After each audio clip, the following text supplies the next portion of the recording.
All right, here's a question. What would you do with an extra hour every day? It's not a trick question. That's what a bunch of physical therapists are saying after switching to Empower EMR by MW Therapy.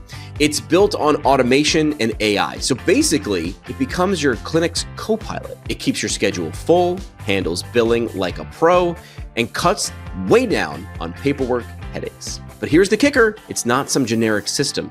It's made for physical therapists by people who know what you deal with day in and day out. You want more patients? Done. Easier documentation? Done. Less stress? Yes, please. Empower lets you be the hero of your clinic with happier patients, less burnout, and better profits. Book your demo today at mwtherapy.com and see why switching just might be the easiest win of your year. And he says, I went into a spiral for 2 years. I didn't know who I was, what I wanted to do.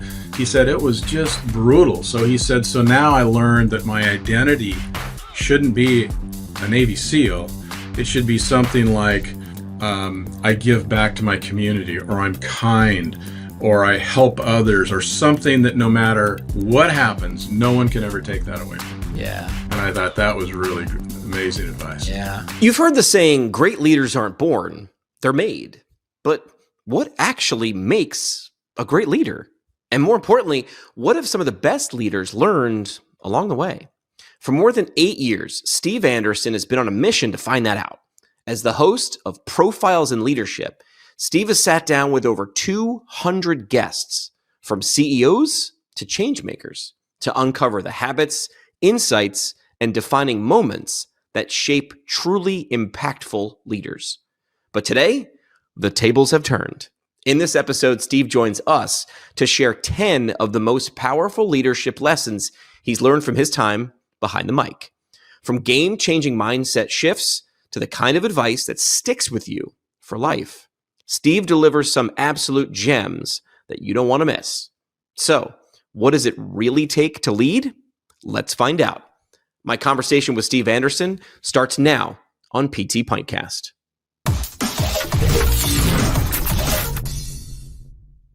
Steve Anderson, welcome back to the show. Well, thank you. It's been a while. I think it was during the pandemic we did one. So yeah, and it's always fun to talk to other podcasters. In the beginning, it felt weird, right? It felt like self-aggrandizing, like podcast. It's obviously there's like a crossover episode. Remember back in the 80s?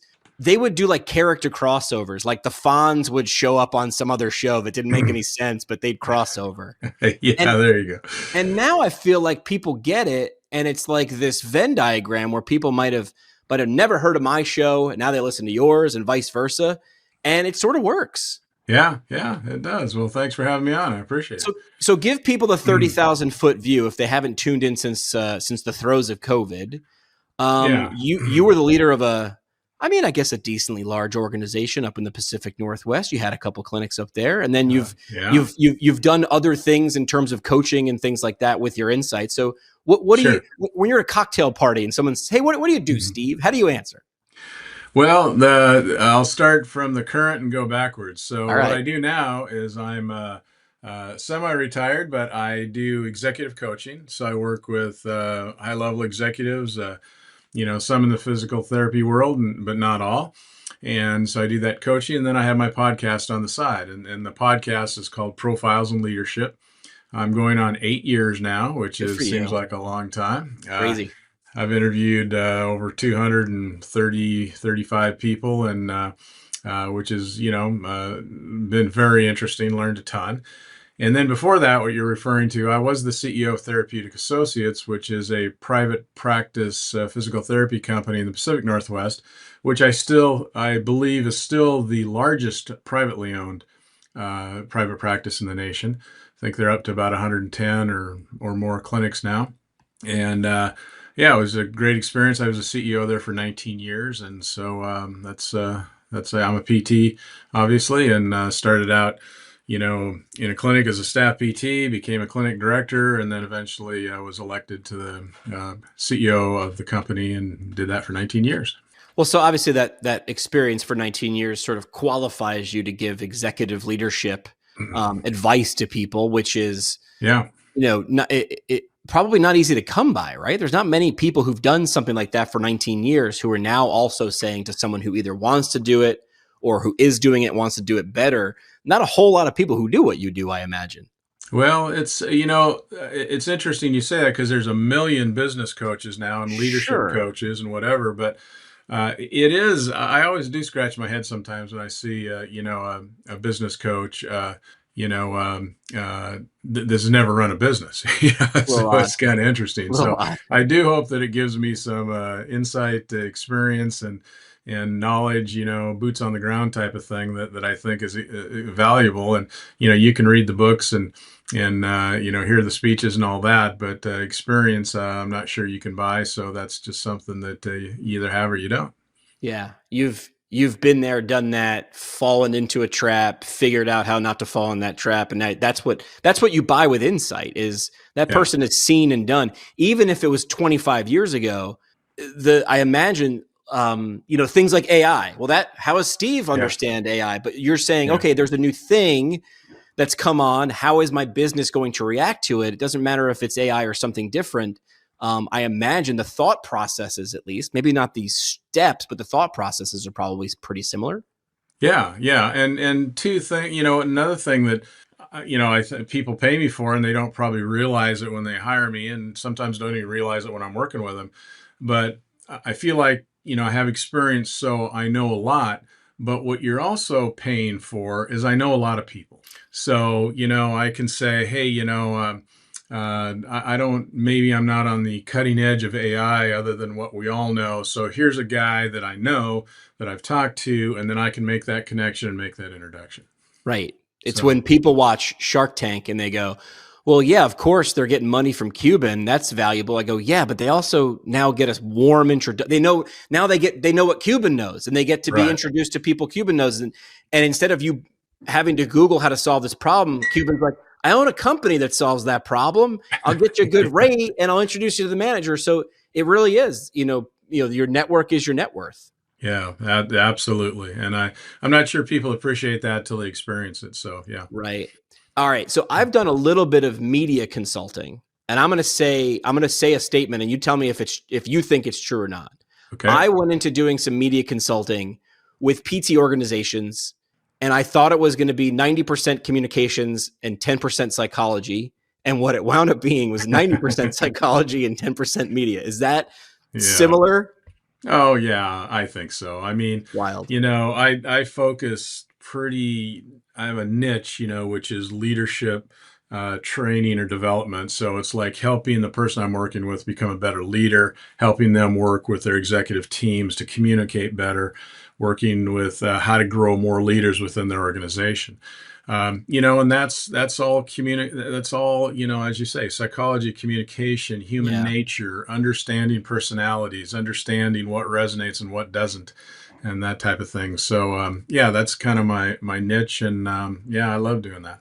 And what you didn't include in your resume in the big picture is every once in a while you get a call from Jimmy McKay who goes, what am I supposed to do with my life, Steve? And then you give me advice and you send me off in a better direction. So Well, thank you for that. yeah, and sometimes I have ideas, and sometimes I'll refer you to somebody who I think will have a better idea. So yeah, exactly. All right. So you mentioned doing profiles in leadership for a long time. I think I Yeah, saw you post something on LinkedIn a week or two ago, and I thought, man, you've been doing something so narrow in leadership and having conversations that if you're looking for that, that's the spot. Like you're the guy who's like, yeah, I just do this, but I go an inch wide, but I go a mile deep. And I yeah, just sat there thinking, man, if I forced Steve, if I put his feet to the fire and said, you got to give me 10 of your best pieces of information, and he gave it to me. Wow, what a treasure chest of info that would be. And I think I DM'd you or texted you, and you're like, yeah, sure, let's yeah, do that. yeah. So man, what was the process in sitting down and looking back over 200 and something episodes, and even finding that Yeah. stuff? Well, that was a real chore or challenge, let's say, Sure. because when people ask me, why do I do this podcast? What's the motivation, behind it? And I honestly say every time, because I learn something every time I do it.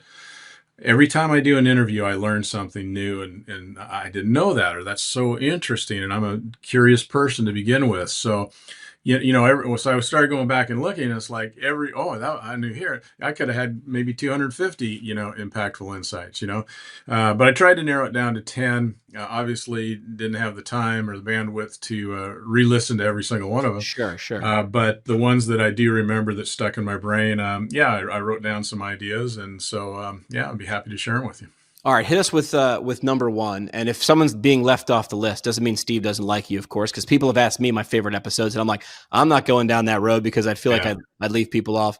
And just so you know, you can find Profiles in Leadership like wherever podcasts are heard to get the raw insights. So what's number exactly. 10 or number one? Are we going 10 to 1 Well, or 1 to so 10? I've got 10 here, but I'm not going to rank them in order of Good. what the most significant. Okay. Smart So man. here we go. So the one that I had recently was Nancy Phillips, who is a founder and CEO of Rally Day Partners. Okay. So that's a private equity firm that is actually working with one of our colleagues we know well and love her so much, Yep. Michelle Colley.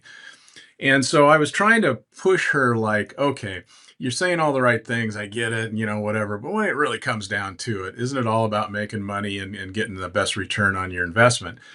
And she made this statement that I thought was profound. She said, look, Steve, you can't get a good return on your investment unless you focus on culture and leadership development within your organization.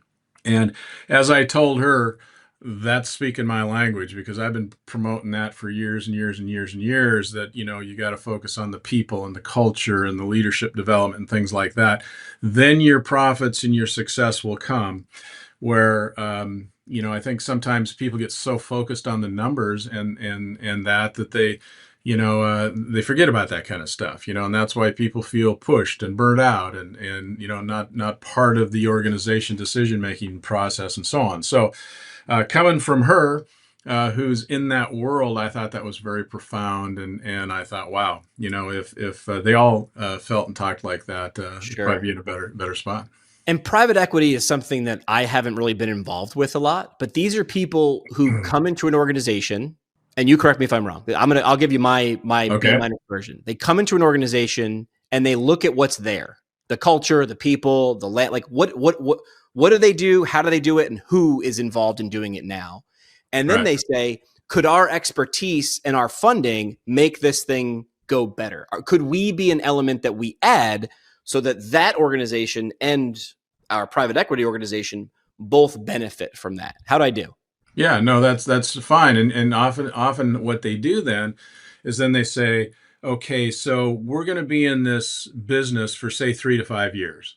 And then we're going to do the next thing, either find some other private equity company to buy this or maybe sell it to somebody Oh, else. So that's how they make their money. So understood. it's often that they would come in and say, okay, we need to be more productive. We need to cut expenses. We need to do this. Yet a lot of times they sell because we have more money, we have more resources to provide to your company. So I will say that over my experience, that private equity is changing its tune a bit, and I think they're getting better in the physical therapy market than they used to be. But there's still that pressure, like, okay, how do I get my maximum return out of this in 3 to 5 years? Well, Sure. if you're a numbers data guru guy, you're going to say, make people more productive, treat more patients, Cut and expenses. cut expenses. That's how I make my money. Well, as we know, most PTs we know don't do well with that. Right. Okay, so to me, what Nancy's saying is, no. What we need to do is invest in the people and the culture and get them excited about things. Therefore, they will become more efficient and more productive because they love what they're doing. That's how we get our return. Yeah. Take care So of the big thing. Take care of I the big was thing in culture and people. exactly. So I was thrilled to hear that. Love that. All right. So that was Yeah. that was actually the one. That was the one you shared on LinkedIn Yeah. that I just thought, man, if that's good advice, what are the other 200 plus episodes? What's next on Yeah. it? Well, the next one is I like to try and get some really, the theme is leadership, but I can see leadership in so many different aspects of our life. Okay. So this next one is a woman by the name of Mary Gaucher, and she is a singer-songwriter from Nashville, Tennessee.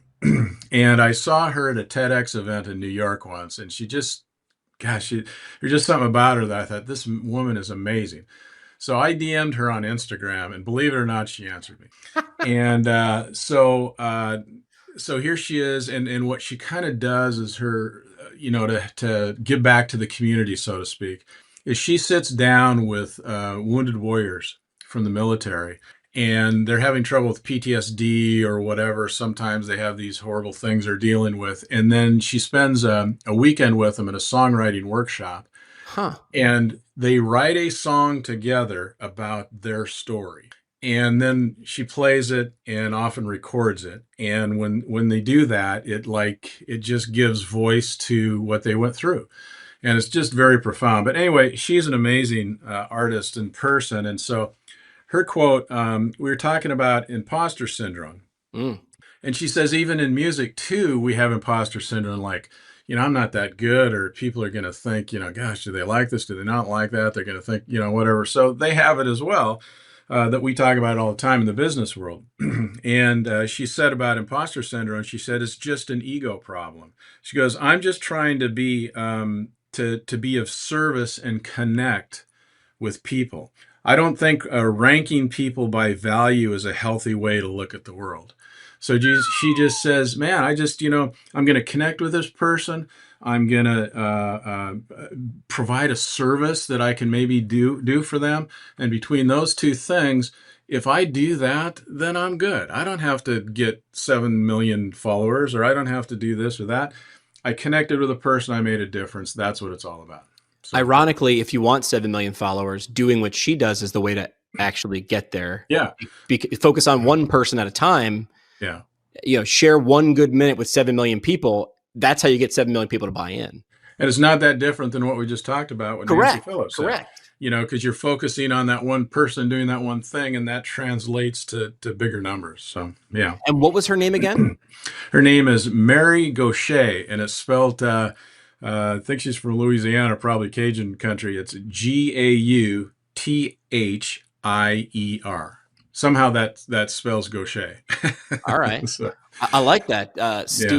Sliding into the DMs, as the kids call it on yeah. So I mean, it's one thing I've always said is I've never been afraid to ask the question. So sometimes you just reach out and you get some people that will respond, and so it's awesome. I tell people all the time. The great Terry Gross, who's an interviewer on NPR, her biography was called "All I Did Was Ask." Yeah, that's it's true. Sometimes that's hard. It is hard. It is hard. All right. What's next on the list? You led off with two good ones. Yeah, number 3, Rich Devaney, who is a Navy SEAL. Okay. And Rich not only became a Navy SEAL, but he also then became a trainer of Navy SEALs. And so he was telling me about the process. And, they have this in Navy SEAL training, they have this thing called the Buds Week or whatever it is, which is they do all these horrific endurance things that don't make any sense, but you just have to keep doing them. And the dropout rate on that is 80%. So 80% of the guys that get to Buds don't make it.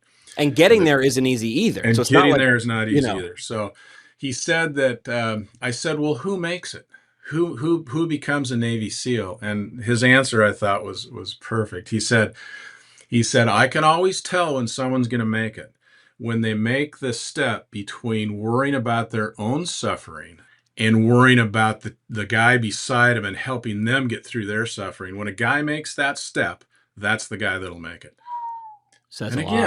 Again, take that to business. As soon as you start being a team member that helps others and helps them rise and helps them become better at their job and whatever, you both rise. You both get better. And I think that was profound, because he says at the beginning of the Buds training, all people can worry about is how bad me is suffering. But when I start helping other people, I make the jump. So I thought that was profound. That is, I've seen videos and documentaries on that training, and it is, even the stuff that I imagine there's some stuff we don't see, but the stuff that you see is pretty horrific. But they've said it before. They're testing your mind. Yes, it is a ridiculous endurance and strength test. But what they're really trying to see you do is, how do you work with others? What are you focused on? If you're focused on you, when we get out there in a real situation, you're going to be focused on you. We don't want those guys. We want people who are focused on we. Exactly. 100%. All right. What's up next? Somewhat related, interviewed a guy by the name of Walter Bond. Probably never heard of him. Nope. Walter Bond was a Division I basketball player for the University of Minnesota. Okay. He played all 4 years in college, never started a game. He was the sixth man coming in off the bench. And his coach would always tell him, when I look at my players, you're not one of the five best players, so I don't start you. But whenever you're in the game, we're better. So he usually would go in early and play a lot of the game. And so amazingly enough, now think of the NBA. There's only 455, I think, players in the world that play in the NBA at any one time. So you know that all those guys have come from being the best player on their team by a mile. That's who makes the NBA. Well, somehow some coach hears and knows about Walter Bond. So he drafts him or chooses him to come into the NBA as the sixth man off a University of Minnesota basketball team that wasn't necessarily, the national champion or anything. Walter Bond played 8 years in the NBA. And I said, well, what did you do? I mean, what was the difference? And he said, again, what I think, I learned, he said, well, when I'd come into the game, what most players do, they come into the game and they say, okay, this is what I do. I'm a great three-point shooter, so I'm going to make three-pointers. Or I'm a great rebounder, so I'm going to go get the rebounds. Or I'm a good defensive player, so I'm going to play defense. And he goes, I go into the game, and I'm sitting on the bench watching. I go, what do we need right now? What does the team need me to do so that we're better? Sometimes I need to rebound. Sometimes I do need to shoot a three-pointer. Sometimes I need to play really tough defense on the guy that's killing us. He goes, so that was my approach to every job, which again, it's not about him, it's about the team. So what can I do to help the team? And again, fantastic story. And 8 years in the NBA, having never started a game in his college career. You know that end of day feeling when your brain's toast and you still have a mountain of notes to finish? Yeah, not anymore. Athelis AI Scribe is the ultimate clinic weapon. It listens in your real time during patient visits and automatically writes your notes. That means less time at the computer and way more time for your actual life. Whether that's seeing more patients, grabbing lunch on time, or just getting home before dark. No typing and no more late night charting. It's a dream. Seriously, this is the scribe you've been waiting for. Go check out a live demo at athelis.com and see how much time you can get back. That's athelas.com. Yeah, he doesn't think about me. He thinks about we. And it goes back to what you said that his coach said about him. When I look at you, you're not one of my best five, but when you're in the game, we play better. It's because he tailors his game and where he's going to put his effort on what's needed now. Yeah, exactly. Of course the team's going to get better. We need this now, so I'm going to do that. And sometimes, you see good leaders do that too. Like sometimes, they don't lead from the highest level. They might roll up their sleeves and help dig a ditch, or something if that's what's needed, So it's just somebody who's able to see what is needed at the time, and that's what I do. That's smart. Yeah. See, I always like when I look at your show, it's not always the same guest. You just talked to me about PE and Navy SEALs and basketball players and musical artists. Leadership isn't about just being in a boardroom. Yeah, 100%. And that's why I try to look at all aspects. The next one on the list is Gabby Reese. Oh, yeah. So, Gabby Reese, for those who don't know, is a professional volleyball player and a model and, very successful. And what I asked her a question, I don't remember exactly how I said it, but basically People magazine in the 1990s, somewhere in the mid 1990s, said that she was one of the 10 most beautiful women in the world. Now, she's a professional athlete, and they made that statement as well. So my question more was like, how at a young age do you deal with that? I mean, right. Holy cow, that's and she said, she goes, as I've gotten older, I've learned that people may thank you or for this or that, or sometimes it can be very flattering, but I just focus on holding the line for myself to live up to. And realizing what other people think is their issue, not mine. Mm-hmm. So she said, so People magazine is going to find somebody next week, the next pretty face and whatever. And if I focus on that and I just think I'm all that, it's just, like it's a roller coaster. So I thought that was pretty profound at her young age that she was able to think that. And then now she's lived that her whole life. And, she's doing great things. And she's not a model right now and she's not a professional athlete, but she's still doing great things. Yeah, So, this reminds me of, do you know who have you heard of Mel Robbins? oh yeah, love She's got Mel. that let them theory. It almost sounds like Gabby Reese understood that a long Yeah, time ago, which is whatever you're going to think, I'm flattered, thank you. But if I put too much stock and too much stake into that of you hyping me up, when you stop, I'm going to crash. So don't yeah. do either. Just let them. Yeah, I got a funny story on Mel Robbins. Yeah. She was a keynote speaker at the PPS one year, I didn't know that. and yeah, and so I was in the back of the room, and I wasn't president at the time. I think it's after I was the president, and so I know a lot of people at that conference, right? And I see this, woman, like in a flowing skirt and high top red tennis shoes, and she's kind of pacing back and forth in the back of the room. And my first thought, well, who is that? And then my second thought was, I like her style. She just seems like she's got something going. And then the person says, and our keynote speaker today is Mel Robbins. She goes running down the main aisle, gets up on the deck, and that's who it was. So I thought, yeah, she's amazing. Yeah, the reason that comes to mind is I just started reading her book Yeah, just a couple days ago. But it really yeah, is like if you look at her book and what Gabby said, it's not rocket science. It's also one of the hardest things to do. But when you figure it out, as Mel says in her book, and it sounds like Gabby understood, you take your own power back when you stop either blaming other people for how they made you feel or just owning how I feel should be how I feel, or my perception should be my yeah. reality. And sometimes we look at false accolades, like for me and you. Sometimes you get a little caught up, like, what are my downloads? What are my downloads? Totally. And I'm like, and my wife is great because she always says, well, do you care?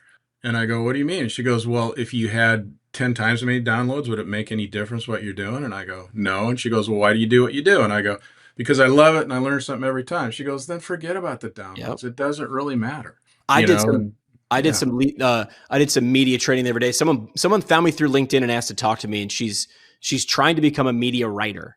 And she said, "What do I need to do?" And I took someone else's quote was, "If you want to be a better writer, you don't need more readers. You need to write more. If you want to be yeah, a better podcaster, you don't need more listeners. You need to podcast more." yeah. And I don't think she liked my advice because I said, listen, do you want to know why I've been successful? I showed up twice a week, every week for 10 years. And it was easier for me to show up because I really just liked doing it. I'm like, I'm very Yeah, sorry, but how come you haven't written? And she's like, well, I'm waiting. And da-da-da. I said, nope, yeah, can't do yeah. that. Can't wait. No, no, that's it reminds me too of I'm a guitar player, so if you have an acoustic guitar, a lot of people say, God, your guitar sounds so good. How can my guitar sound better? Well, if you know anything about the wood in an acoustic guitar, it vibrates and it expands and it has a life. So the answer is just what you said. You want to make your guitar sound better, play it more often Play it because more. that's what the wood wants to do. It gets warmer the more you play it. So I Yep. think that's interesting. All right. Where are we at All now? right. What is it, 5? Okay, so we're going to go to another Navy SEAL. This guy's name is Earl Dobler, and he gave what I think is really profound advice. He said, whatever you do, make sure that your identity is something that no one can take away from you. Okay. And I said, okay, explain that further. Yeah. He says, okay, for instance, he said, ever since I was a teenager, all I wanted to be was a Navy SEAL. Everything I did was to prepare for a Navy SEAL. I go to the training, I make it through BUDS, I get selected, I'm a Navy SEAL. I'm doing all I ever wanted to do in my life. And then I got injured Mm. and I couldn't be a Navy SEAL anymore. And he says, I went into a spiral for 2 years. I didn't know who I was, what I wanted to do. He said, it was just brutal. So he said, so now I learned that my identity shouldn't be a Navy SEAL. It should be something like I give back to my community, or I'm kind, or I help others, or something that no matter what happens, no one can ever take that away from me. Yeah. And I thought that was really amazing advice. Yeah. Yeah, take apart the elements of what a Navy SEAL is. It's someone who shows up, cares about his team over himself. You can do that lots of different places. So if you can't be the Navy SEAL, you can still be that person who shows up early and goes to the nth degree and cares about the team. You can plug that in lots of different places. Yeah, absolutely. That's great Absolutely. advice. I like that one. So here's another one. So Brad Zimmerman, just a leadership coach and been around a long time, and he wrote this book. And And there was a story in it that really caught my attention. So if it's okay with you, it comes off better if I just read it. Yeah, yeah. So listen to this and see what you think. So in his book, he says, tells a story. An old Cherokee is teaching his grandson about life. A fight is going on inside me, he said to the boy. It's a terrible fight. It's between two wolves. One is evil. He is anger, envy, sorrow, regret, greed, arrogance, self pity, guilt, inferiority, lies, false pride, superiority, and ego. The other one is good. He is joy, peace, love, hope, serenity, humility, kindness, benevolence, empathy, generosity, truth, compassion, and faith. The same fight is going on inside of you and inside of every other person, too. The grandson thought about it for a minute. Then he asked his grandfather, which wolf will win? The old Cherokee simply replied, the one you feed. Isn't that awesome? It's a great way to look at it. It doesn't say that there aren't bad ideas or bad thoughts in you and that would make you bad. It says there is. Yeah. But you can decide which one will win by which one you feed. Yeah. Where you spend your most time is what's going to happen, Yeah. So it's just one of those things where easier said than done often. Yeah. But I do think that it's a mindset. It's the Carol Dweck mindset theory that, what you focus on and what you think and how you think makes a difference on what you do. Yeah, there's some people that say, it sounds real new agey and self-helpy, but when you really start practicing it, there are people that say, like, don't speak negatively about yourself, even in your own head. Make sure that you're only feeding that other wolf, like even in your own thoughts, because that's where it starts. Because what you start thinking, you start becoming. Yeah, absolutely. Absolutely. That's a good one. So are we still going? Another one? Absolutely. Okay.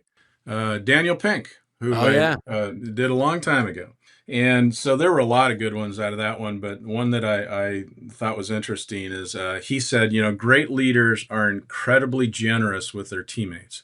He said they are not dictatorial leaders. They provide vision, provide direct feedback in the moment, not at performance reviews, but at the moment, and connect with them in a very deep level, not afraid to use the word love when having discussions with them.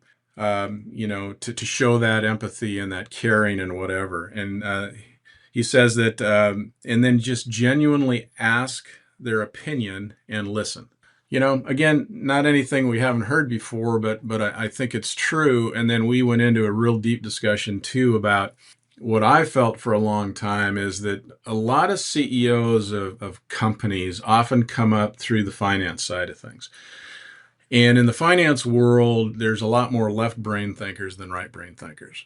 And, left brain is more data analytics, numbers, spreadsheets, whatever. And the right side of the brain is kind of what he just described there. And so we had a lot of talk, and he thinks that as companies move forward and as we evolve in business in the world, that there's going to be a lot more right brain leaders in our future than in the past.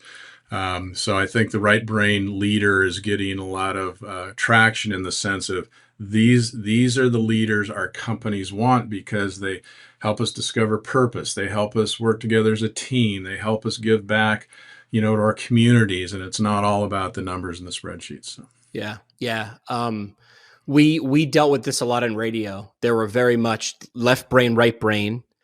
Programming versus sales. It was always that programming versus sales. It was like, hey, what should lead? Should the creative people lead and the logical left brain people figure out how to make it happen? Right? I set the vision, figure out how to pay for it, man, because that's what we're here. I'm going to set course. Yeah. You set the sales, and I think we had the most success. For me anyway, in my radio career, is when I realized it wasn't left versus right. It was how do we figure out. How do we get the most, almost back to your baseball analogy, basketball, 6-man. How do we get the most out of both? What do we need right now from each side? And how can we apply that right now? It shouldn't be all or none. It shouldn't be this or that forever. It's what's needed now. And that is exactly true what you said, and I think Daniel Pink said this in the interview too, is that the best leader is one who can do both. Yeah. Because you don't want somebody who's so far right brain that they don't even look at the numbers, and then probably get in trouble. Sure. So it's somewhere in the middle, and a good leader is someone who can access both sides of their brains when they need it. So, And know when to do which. That's the yeah, hard. Like, isn't that the hard part? It's like, well, when do I do that? It's like, well, you got to figure it exactly. out. You got to feel it. You got to see it. Yeah, exactly. Yeah. That's not a small guess there. Okay. Daniel Okay. Pink. Another one. Vivian James Rigney. Okay. So this is a guy who I think he's from Ireland originally, and he was one of these guys that was everything was accomplished achievement. I got to do these things. So he set out in his life to climb the seven summits, which is the Oh yeah, highest yeah. summit on each continent. And so he got to this point where he was at the top of Everest. The weather turned. It was miserable. He was only 600 feet from the summit. He couldn't see where he was going. His body hurt terribly, and he actually said, "I went into a space where I don't think I'm going to make it out. I don't think I'm going to get there." And so then he said he started thinking, and he says, "Let me just read it here. What will people remember me for? All these amazing accomplishments I've done? Or will they remember me on how I made them feel and how I helped them improve their life?" Again, we're talking about a common theme here, right? Other people said that in different ways. But he said he had that thought, and he said it's obvious that the latter was more important. And just then, the Sherpa came and grabbed him by his goggles and said, "Follow me." And he said at the time that he thought, "Oh, thank God, he's going to take me to the bottom." And the Sherpa, so he followed him, not even knowing which direction he was going. The Sherpa took him up to the top, to the summit. He summited, and then he said, "Follow me," and the Sherpa got him back down. Wow. But it was just a really profound story that all of a sudden it was like, oh, my whole life was focused on doing these seven summits and saying how great I am to do that. And it's not really the answer. Yeah, there's so many lessons in climbing a mountain, right? I mean, I climbed a couple mountains, and I heard a great quote. I think it was in a book I was reading before I climbed my first mountain. Just a spoiler, it was not Everest. And someone said, do you climb the mountain so the world can see you, or do you climb the mountain so you can see the world? Yeah. And it was like, it goes back to, is it about me or is it about we? And if you Yeah. do it for that second one, the we reason, things get a little better. Maybe not at first, right? Let's say you were working with a team and you were going to split up commissions, or you could keep all the commission. Well, keeping that commission is going to make you feel good and feel rich. But if you spread it out 5 years from now, you might have 10 or 100 times that. But it's simple to say, but it is not easy to do. Yeah, no, it's true. And I mean, it's all these things that I've brought up with you all kind of have a common theme, which is it's not about me. It's about the team, or it's about the group. And then my final one here that I wrote down of my 10 that you had talked to me about was Jan Jensen, who is the head coach of the Iowa women's basketball program. And you've had, the success they've had and what they've done, and her quote that I thought was amazing, in that she says, "My goal is not to win at any cost. Although winning is great, it is developing amazing women doing their time in the program to prepare, then to serve in the greater bit of life after basketball." I've heard Coach K say a very similar thing, which is, you know what, I'm here to help people develop and become better and prepare them for life, not to just win a basketball. And again, looking at the big picture and looking at what I can do to help others that really make a difference. So again, I could have pulled a quote or multiple quotes out of all those interviews, but those are kind of the 10 that came to mind. So yeah. Well, on my show, I do a thing called the parting shot. yeah. And did I ever tell you why I did that? Why I No. started doing that? So I was talking to people. I started this podcast when I was a student, second year PT student. And I did it because I just want to learn stuff, and realized with my radio background, I learned best like this. And this is back when you had to explain to people, like when you started your show, we had to explain to people first what a podcast was and how they could, why they should listen to it. Now I think it's a little more mainstream. But what I realized was I was talking to all these people I looked up to, clinical leaders, professors, leaders in business, things I wanted to learn. And I didn't know how to wrap up the conversation without cutting them off. So I stole an idea from P.T. Barnum, who used to have, the Barnum and Bailey Circus, the Big Top. They used to have the sideshow where you'd go in, you'd pay a nickel, and you could go see the bearded lady and the sword swallower, and you could just sort of walk around the tent. And his problem was when people paid their nickel, they wanted to spend all day there, but he had to get people out.